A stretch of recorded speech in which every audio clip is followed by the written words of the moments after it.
Welcome to ദ്വയം.in ethnic store. കുറച്ചധികം നാളായി നിങ്ങൾക്ക് മുമ്പിൽ ഡയറക്റ്റ് ആയിട്ട് വന്നിട്ട് നമ്മളുടെ ബ്രാൻഡിനെ കുറിച്ചൊന്ന് ഇൻട്രൊഡ്യൂസ് ചെയ്യണമെന്ന് വിചാരിക്കുന്നു. പക്ഷേ ഇതുവരെ നടന്നിട്ടുണ്ടായിരുന്നില്ല. പക്ഷെ ഇതാണ് റൈറ്റ് ടൈം എന്ന് എനിക്ക് തോന്നുന്നു. കാരണം അല്ലെങ്കിൽ ഇന്നും ഞാൻ വന്നിരുന്നില്ല നിങ്ങൾക്ക് മുമ്പിൽ. പക്ഷെ എന്തോ ലോഞ്ചിങ് സ്റ്റേജിലേ ഞങ്ങൾക്ക് ഒരു ഇൻട്രസ്റ്റ് ഉള്ള കാര്യമായിരുന്നു ഇങ്ങനെ ഡയറക്റ്റ് ആയിട്ട് വന്ന് നിങ്ങൾക്ക് മുമ്പിൽ ജസ്റ്റ് ഒരു ഇൻട്രോ തരണം എന്നുള്ളത്.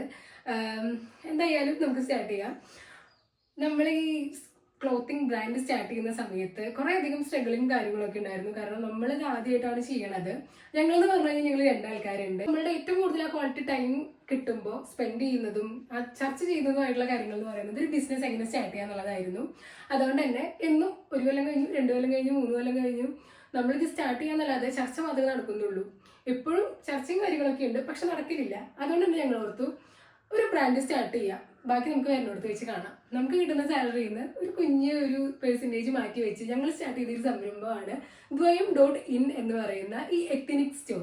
ഞങ്ങൾ ആദ്യത്തെ സ്റ്റേജിൽ ഇതൊരു ക്ലോത്തിങ് ബ്രാൻഡ് മാത്രമായിട്ട് ചെയ്യാമെന്ന് വിചാരിച്ച കാര്യമായിരുന്നു. പക്ഷെ പിന്നീട് നൈസായിട്ട് അതൊരു ജ്വൽ ബ്രാൻഡും കൂടി ആക്കിയാലോ എന്നൊരു തോട്ട് വന്നു. കാരണം നമുക്ക് എല്ലാവർക്കും ഇഷ്ടമുള്ള കാര്യമാണ് ജ്വല്ലറി എന്ന് പറയുന്നത്.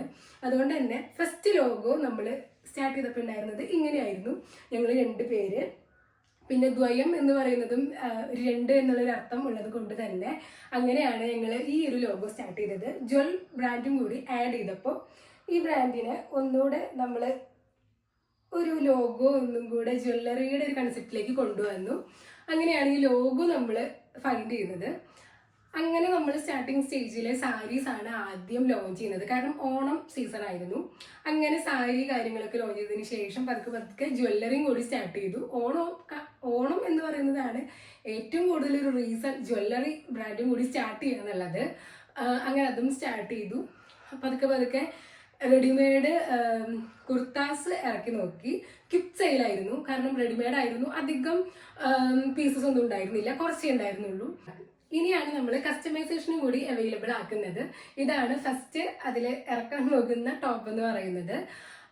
എനിക്ക് തോന്നുന്നു സാധാരണ റെഡിമെയ്ഡിനേക്കാൾ കൂടുതൽ കസ്റ്റമൈസേഷൻ ആകും എല്ലാവർക്കും ഇഷ്ടമാവുക. അതിലാണ് ഞങ്ങളുടെ ഒരു സിഗ്നേച്ചർ സ്റ്റെപ്പും കൂടി നിങ്ങൾക്ക് കാണിച്ചു തരാൻ പറ്റുക.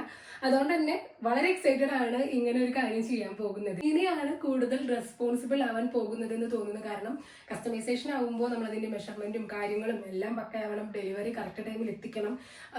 എനിക്ക് തോന്നുന്നു ഇതൊരു സൂപ്പർ എക്സൈറ്റഡ് മൊമെന്റ് ആണ്. നിങ്ങൾ എല്ലാവരും നമ്മളെ കട്ടയ്ക്ക് സപ്പോർട്ട് ചെയ്യണം. Thank you so much. Keep support.